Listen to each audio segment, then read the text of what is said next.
Ang Magnolia Hotshots daw ay isang malaking trade ang binabalak ngayon para makuha nila si Evan Nelly mula dito sa Phoenix Fuel Masters. At willing daw itong Magnolia na ibigay na kapalit yung kanilang first round draft pick plus itong si Russell Escoto. Ang Magnolia ngayon ay gusto nang kumuha ng isang point guard na mas magko-complement sa laro nitong si Jerome Lastimosa at itong si Evan Nelly ang nakikita nila na pwedeng maging backup. Kung sa bagay, yung laro naman talaga ni Nelly nababagay dito bilang backup nitong si Jerome, no? Kaya sa tingin ko yan ang dahilan kung ba't ito interesadong kunin ni Coach L.A. Tenorio.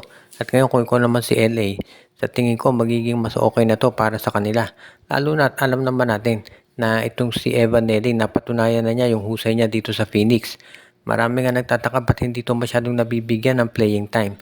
Kaya sa tingin ko ito si Evan Nelly talaga kapag napunta yan sa Magnolia, magkakaroon na yan ng minuto at mapapaganda na yung kanyang sitwasyon pagdating dito sa lineup niya. Magkakaroon na siya ng playing time at magagamit na talaga. Kaya sa tingin ko magiging maganda na to para dito sa Magnolia Hotshots.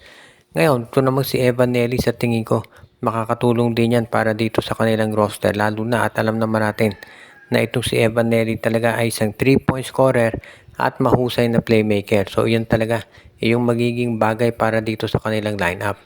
Kung sa bagay hindi naman tayo magtataka talaga dito, no? Dahil itong si Evan Nelly parang second stringer o third stringer lang doon sa Phoenix. Underutilized siya. So yung trade na Escoto plus isang first round draft pick sapat na yan. Pero kung ikaw naman ang Magnolia, para ka naka-jackpot dito dahil alam nating mahusay itong si Evan Nelly talaga at hindi lang nabibigyan ng playing time sa Phoenix. Kaya magiging maganda to para dito sa Magnolia lalo na kung ito'y matutuloy talaga para sa kanilang roster. Ang isa pang balita natin ngayon, ang NLEX Road Warriors daw ay ready nang mag-entertain ng offers para dito sa kanilang wingman na si Enoch Valdez. Meron daw interesadong team na kumuha dito at ang tinutukoy natin na itong Terra Firma Jeep. Kung sakasakali baka willing na itong Terra Firma na i-trade si Jerica Hanmisi dito sa NLEX kapalit ni Enoch Valdez plus nitong si Anthony Semerad. Yan ngayon yung pinupuntiryan nitong NLEX sa Terra Firma. Medyo hesitant itong NLEX na pakawalan yung dalawang players for Jerica Hanmisi.